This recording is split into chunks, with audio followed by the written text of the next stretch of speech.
हाँ जी, तो चलिए स्टार्ट करते हैं। आज हम आर्यों का विस्तार। इससे पहले हमने फर्स्ट जो लेक्चर है उसमें सब कुछ देख लिया था। आज हम इसको आगे नेक्स्ट कवर करने वाले हैं, आर्यों का विस्तार। तो आर्यों का जो विस्तार है वो कहाँ था, उत्तर पूर्व से पूर्व की ओर जो विस्तार है वो हम समझेंगे। तो हमने उस दिन देखा था कि जो आर्य हैं इनका जो विस्तार क्षेत्र है, ठीक है, इनका जो विस्तार क्षेत्र है यानी कि उत्तर, यहाँ पे पूर्व, यहाँ पे पश्चिम और यहाँ पे दक्षिण। तो ये जो आर्यों का जो विस्तार है इसमें उत्तर की ओर अगर हम देखें यहाँ इस क्षेत्र में, तो ये वाला जो क्षेत्र है इस क्षेत्र में विस्तार जो है वो अफ़गानिस्तान पाकिस्तान तक के क्षेत्रों में था, ठीक है। और अगर हम बात करें कि नीचे की तरफ विस्तार कहाँ था, उस दिन मैंने आप लोगों को मैप के माध्यम से थोड़ा बताया था, ठीक है। उस समय के भारत से बात करें तो इससे ऊपर का जो क्षेत्र पड़ता था, ठीक, थोड़ा जो नीचे हो गया, आप लोग समझ सकते हैं कि जो गुजरात और राजस्थान से ऊपर का जो क्षेत्र हुआ करता था, इससे ऊपर का क्षेत्र पूरा इसके अधीन आता था, ठीक। अब देखो सबसे ज़रूरी जो चीज़ है, इसका जो विस्तार है वो उधर हिंदुकुश पर्वत तक फैला हुआ था, यानी कि ये जो अरावली पर्वतमाला है इसके क्षेत्रों तक फैला था। क्योंकि इसका उल्लेख इसमें मिलता है, हिमालय जो है इसके लिए शब्द इस्तेमाल कौन सा किया गया है, तो हिमालय के लिए हिमवंत शब्द इस्तेमाल किया गया है।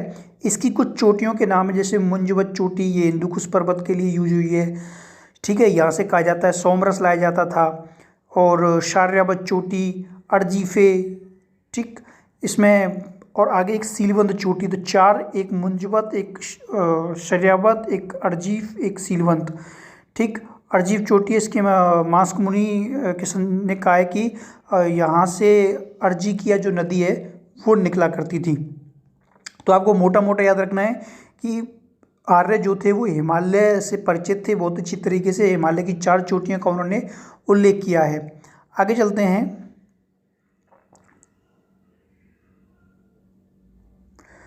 आगे देखिए नदियाँ। अब नदियों के संदर्भ में अगर हम बात करें तो नदियाँ जो हैं इनके 40 से लेकर 42 नदियों का वेदों में उल्लेख है। अब आप कहोगे सब 40 या 42, तो कई जो नदियाँ हैं उनका कहते हैं ना कि उनका उल्लेख तो है, लेकिन उनका वास्तविक जो कहते हैं कि आधार जो है वो मालूम नहीं चला है। लेकिन जो नदी सूक्त है, नदियों का उल्लेख नदी सूक्त में उसमें साफ लिखा है कि 21 जो नदियाँ हैं उनका उल्लेख मिलता है, ठीक। इसके अलावा 31 नदियों को पहचाना जा चुका है। मैंने पहले कहा था कि नदियों की पहचान नहीं हुई है, शब्दों का मतलब क्या है, किसके लिए किसका उल्लेख किया गया है, इस संदर्भ में पहचान नहीं हुई है। लेकिन 31 नदियों को पहचाना जा चुका है। 25 नदियों का उल्लेख ऋग्वेद में मिलता है। कितनी नदियों का? 25 नदियों का उल्लेख ऋग्वेद में मिलता है। 21 नदियों का जो उल्लेख है वो नदी सूक्त में मिलता है। आपको शब्द याद रखने हैं कि नदी सूक्त में कितनी नदियों का उल्लेख है, 21 का। 31 नदियों का टोटल पहचाना जा चुका है। इसके अलावा 10वें मंडल में विश्वामित्र व नदियों के मध्य क्या है, बाढ़ तालाब है, बाढ़चीत जो है उसका उल्लेख है। ब्यास नदी जो है उसका उल्लेख नहीं मिलता है, ब्यास नदी का उल्लेख नहीं मिलता है। इसके स्थान पर मरुद्वृदा नदी जो है उसका नाम मिलता है, ठीक है। तो पूछा जा सकता है कि किस नदी का उल्लेख नहीं है, तो वो व्यास नदी है। सिंधु नदी का उल्लेख कितनी बार हुआ है, तो सिंधु जो नदी है उसका जो उल्लेख है वो टोटल 21 बार हुआ है, ठीक है। तो 21 नदियों का उल्लेख भी है। और याद रखना है सबसे ज़्यादा जो उल्लेख हुआ है वो किस नदी का है, तो किया गया है सिंधु नदी का। सरस्वती नदी सबसे पवित्र नदी इसको माना गया है। धार्मिक कार्य यहीं पर संपादित होते थे, ठीक है। और साल में कुछ समय ये अदृश्य हो जाती थी। अदृश्य होने का मतलब यह है कि पानी का बहाव ना होता था, ठीक है।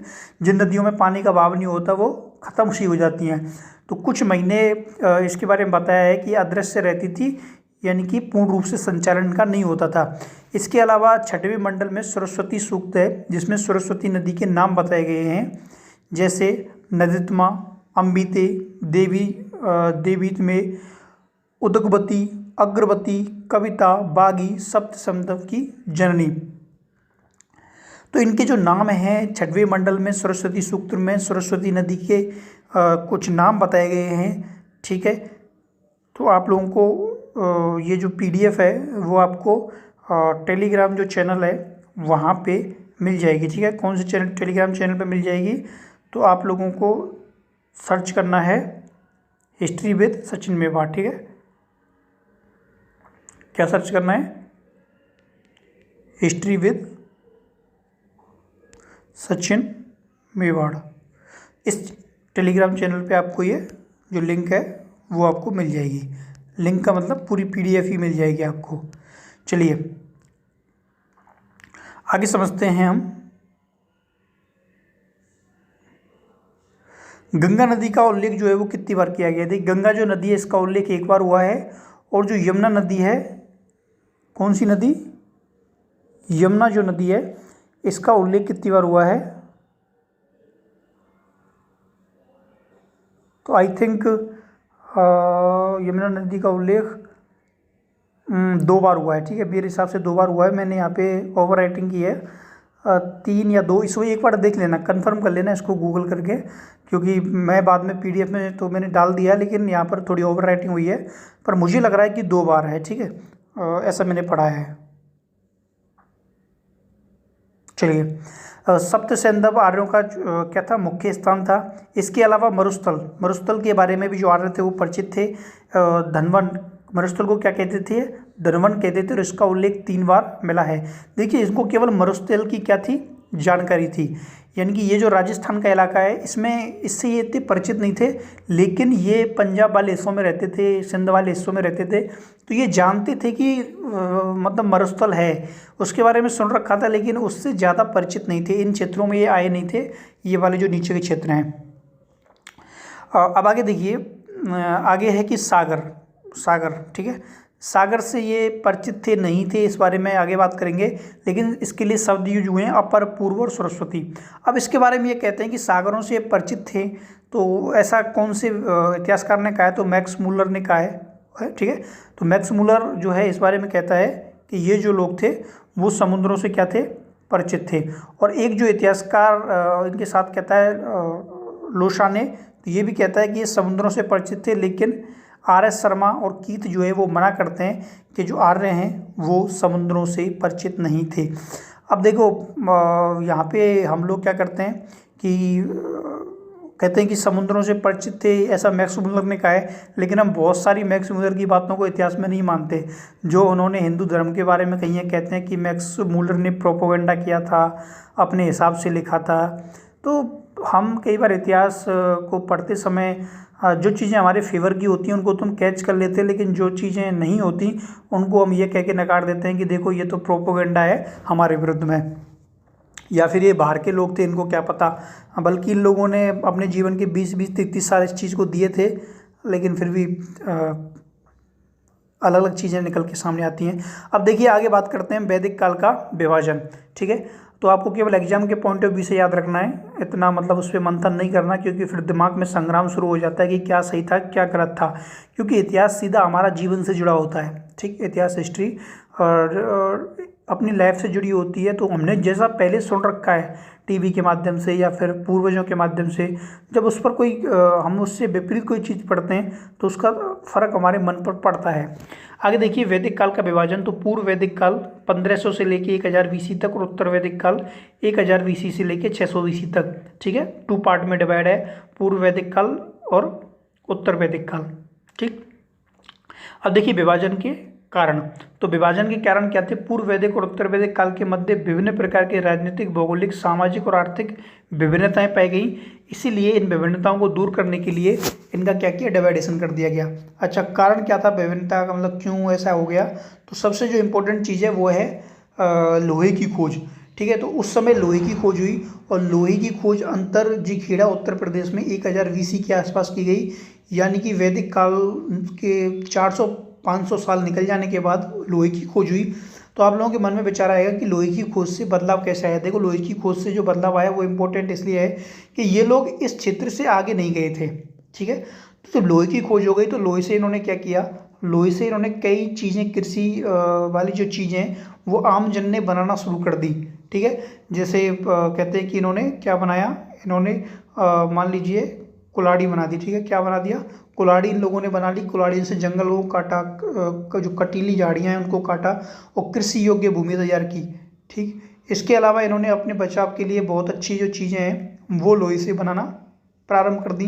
ठीक है, और भी बहुत सारी चीज़ें इन्होंने बना ली। खेती बोने की चीज़ें जो हैं वो इन्होंने बना ली, ज़मीन खोदने की चीज़ें जो हैं वो इन्होंने बना ली। तो इससे क्या हुआ, विस्तार हुआ, इसलिए इसका डिवाइडेशन किया गया।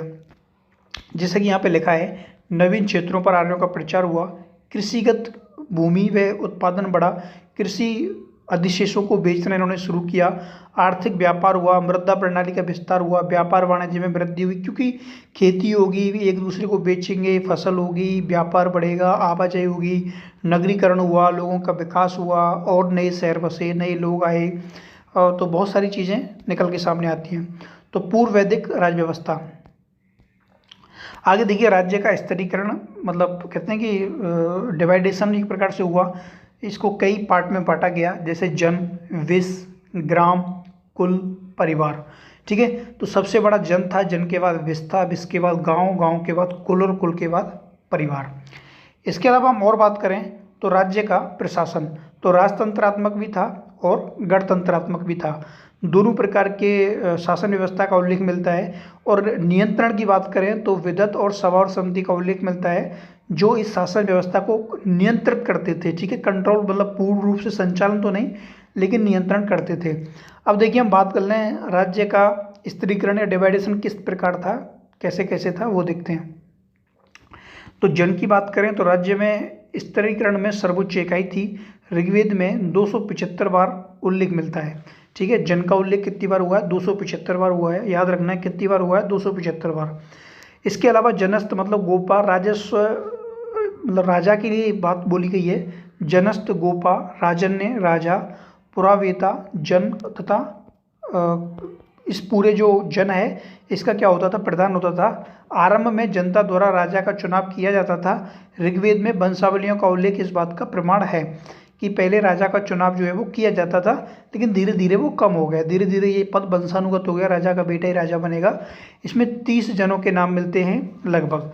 तो आप लोगों को याद रखना है, ऋग्वेद में जन जो शब्द है उसका उल्लेख 275 बार हुआ है। टोटल 30 जनों के नाम मिलते हैं। जैसे हमारे यहाँ होता है ना जन, मतलब राजस्थान, उत्तर प्रदेश, हरियाणा, पंजाब, ऐसे ही 30 जनों के नाम उस समय मिलते हैं। आगे हम बात करते हैं विष की। तो कई विष मिलकर जन बनाते थे। आप इसका संबंध एक डिस्ट्रिक्ट से समझ सकते हो कि जैसे राजस्थान के संदर्भ में बात करें, उत्तर प्रदेश के संदर्भ में बात करें, राजस्थान में जयपुर, उदयपुर, भरतपुर, अलवर, तो ये सिटी मिलके बहुत सारी सिटी मिलके जैसे राजस्थान का निर्माण करती हैं, ऐसे ही विष जो है वो जन का निर्माण करती थी। तो कई विष मिलकर जन बनाते थे। और ऋग्वेद में इसका 170 उल्लेख बार हुआ है शब्द का। विषपति इसका मुखिया होता था और अधिकारी चयन में इसका महत्वपूर्ण योगदान होता था। ठीक है, जो उत्तराधिकार चयन होता था उसमें इसकी महत्वपूर्ण भूमिका थी। आगे जो नेक्स्ट आता है वो आता है ग्राम। तो ग्राम मिलकर क्या बनाते थे, विष बनाते थे। 13 बार ग्राम शब्द जो है वो ऋग्वेद में मिलता है। ग्रामणी इसका मुखिया होता था और सैनिक और नागरिक दोनों प्रकार के कार्य किया करते थे। यानी कि जो राज्य की सेना होती थी उसमें ये अक्सर भाग लिया करते थे। कुल जो है इस पे कई परिवार होते थे। कुलप जो है वो कुल का मुखिया होता था। 10 बार ऋग्वेद में उल्लेख है। और कई परिवार जो प्रशासन है इसकी सबसे छोटी जो इकाई थी वो कुल थी।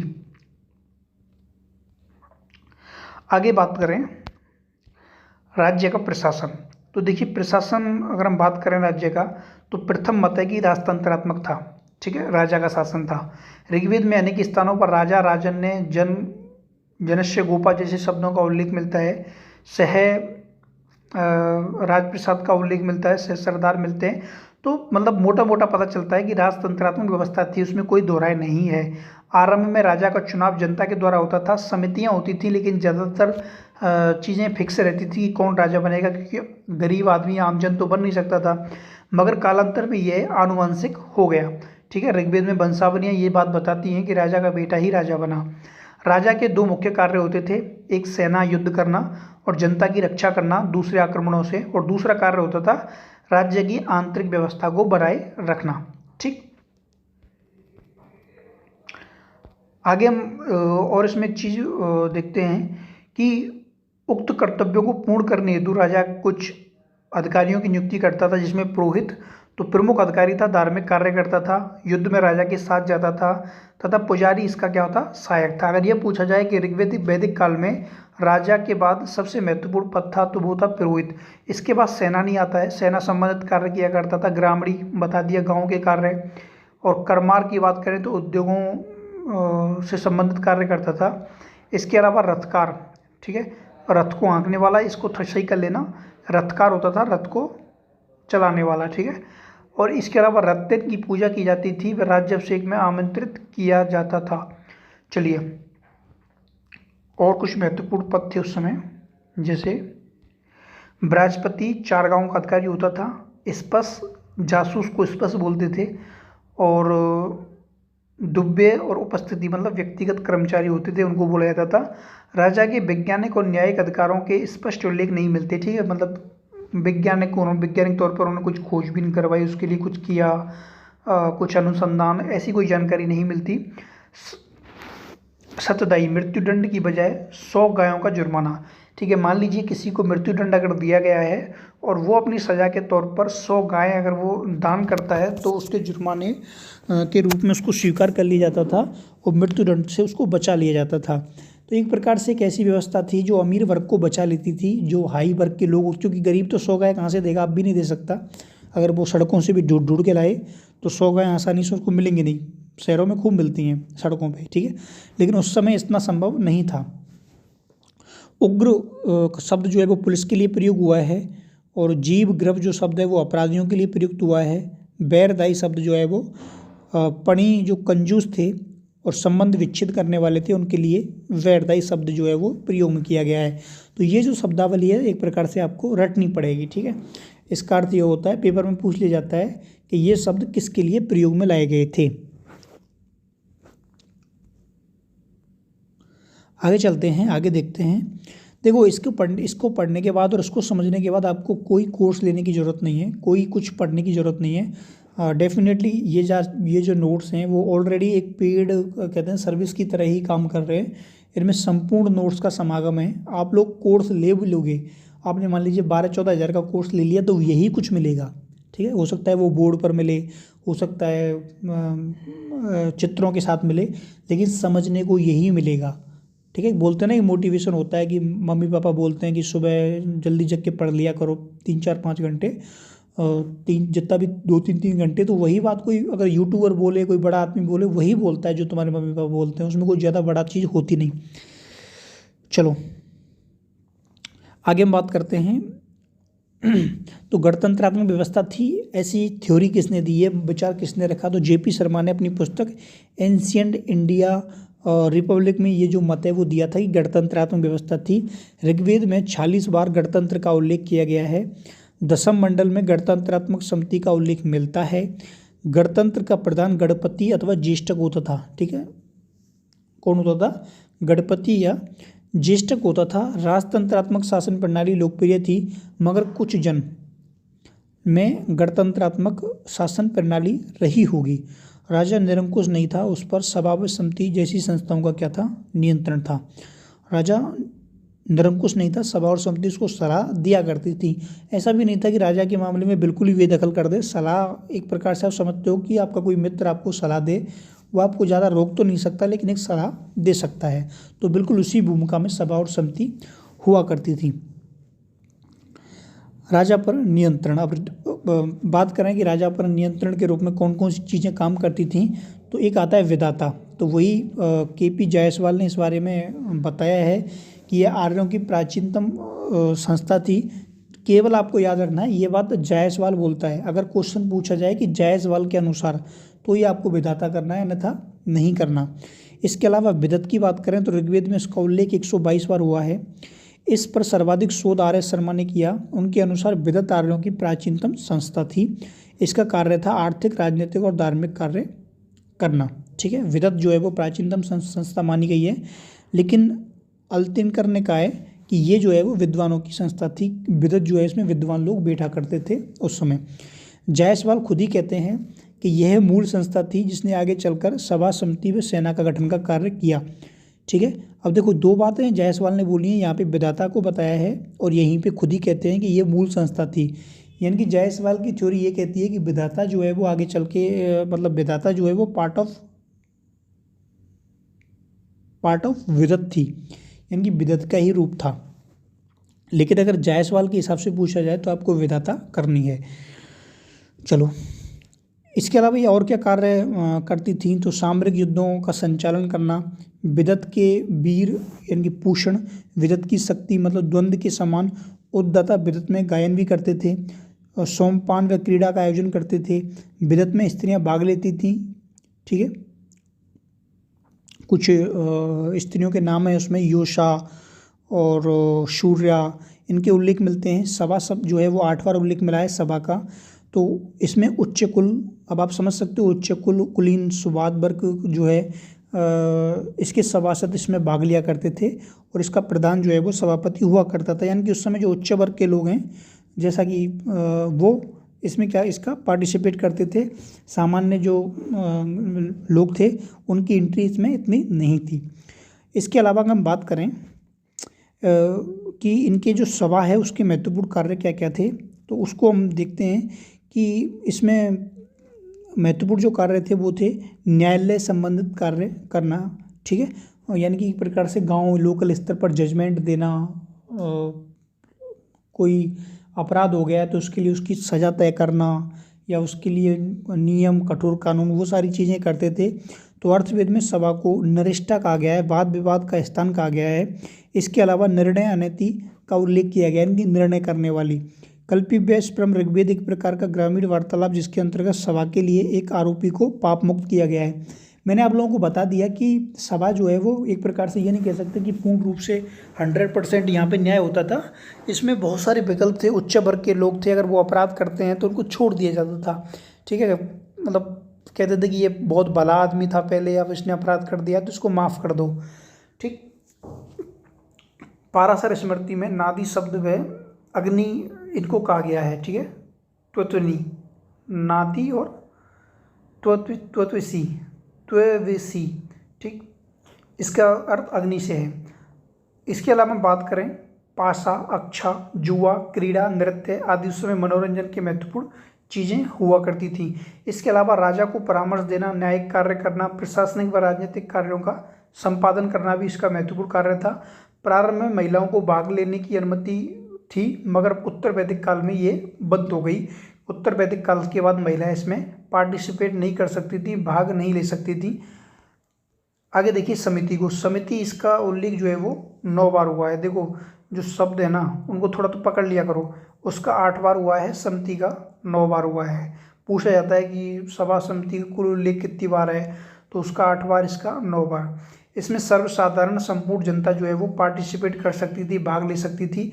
इसके अध्यक्ष को ईशान कहते थे और सभा के अध्यक्ष को सभापति कहते थे, ये आपको याद रखना है। आगे देखिए इसके मुख्य 2 कार्य थे, राजा का चुनाव करना और व्यापार संबंधित निर्णय लेना। ठीक है, कुछ समय तक ये व्यवस्था थी कि राजा के चुनाव में इनकी महत्वपूर्ण भूमिका रहती थी, मगर महिलाएं भाग लेती थीं परंतु मतदान नहीं कर सकती थी। महिलाएं आती थी इसमें, लेकिन जब कोई निर्णय होता था या कोई चीज़ पे व्यू मांगा जाता था तो उसमें ये पार्टिसिपेट नहीं कर सकती थी। एक प्रकार से दर्शक की भूमिका में थी। जैसे खेल होता है तो महिला चारों तरफ खड़ी होकर देखती हैं। विभिन्न विद्वानों के मत है कि अर्थवेद सभा समिति प्रजापति की 2 पुत्रियां बताते हैं, यानी कि ब्रह्मा की 2 पुत्रियां थीं, ऐसा कह के इनको बताया जाता है कि इनकी ये भूमिका उस समय रही है। ठीक है, मंत्रणा करना, वैधानिक व्यवस्था का क्रमिक विकास, और इसके अलावा समिति एवं राष्ट्रीय सदन है, सभा इसका आयोजन स्थल है। ऐसा किसने कहा है? हिल्ब्रांट ने कहा है कि समिति एक राष्ट्रीय सदन है और सभा जो है वो उसका आयोजन स्थल है। इसकी इस प्रकार से व्याख्या की है, तो ये आपको याद रखनी है कि हिल्ब्रांट ने इसका किस प्रकार से उल्लेख किया है। और भी कई विद्वान थे जैसे लुडविंग थे, इन्होंने सभा को उच्च सदन और समिति को निम्न सदन कहा है। इसके अलावा जीमर थे, इन्होंने सभा को ग्राम सभा कहा है और समिति को केंद्रीय सभा कहा है। कीथ ने समिति को विद्वानों की परिषद कहा है तथा सभा को आयोजन स्थल कहा है। ठीक है, और इसके अलावा अल्तेकर ने सभा को ग्राम सभा कहा है, समिति को केंद्रीय सभा कहा है। ठीक, एक प्रकार से जीमर और अल्टीकर के दोनों की विचार सेम है। इसके अलावा आमटे जो है इसने सभा एक उत्कृष्ट संस्था थी, जबकि समिति राजनीति अन्य मामलों में ज़्यादा सार्वजनिक नहीं थी। तो ये सभा और समिति के बारे में इन्होंने अपने विचार रखे हैं, तो ये आपको रटने हैं, कुछ समझने जैसा नहीं है। शब्दों को पकड़ लेना कि किसने कौन सा शब्द कहा है, ठीक। इसके अलावा छांदोग्य, आगे देखो, छांदोग्य उपनिषद में पांचाल शासक प्रभाहड़ जैवली ने कुछ प्रश्न इनसे किए थे, 5 प्रश्न किए थे, लेकिन ये उनके जवाब नहीं दे पाए थे। इसलिए इस बात पर सवाल उठते हैं कि क्या वास्तव में इसमें विद्वान बैठते थे, क्योंकि जब राजा ने सवाल पूछे तो उनके जवाब नहीं दे पाए थे। कौन? सभा के लोग, ठीक है। सभा और समिति वाले उन प्रश्नों का समाधान नहीं कर पाए थे, इसलिए कहा गया कि समिति, खासकर के समिति के बारे में कि विद्वानों की संस्था नहीं थी। तो उम्मीद है इतना मैंने आपको समझाया है, ये आपको समझ में आया होगा। इसकी PDF आप Telegram group history with Sachin Mewar से डाउनलोड कर सकते हो, नोट्स को प्रिंट आउट भी निकलवा सकते हो। इसके अलावा आपको पढ़ने की ज़रूरत नहीं है। फर्स्ट ग्रेड, सहायक आचार्य, रीट, सेकंड ग्रेड या और भी कोई एग्ज़ाम है तो उसके लिए इनफ है।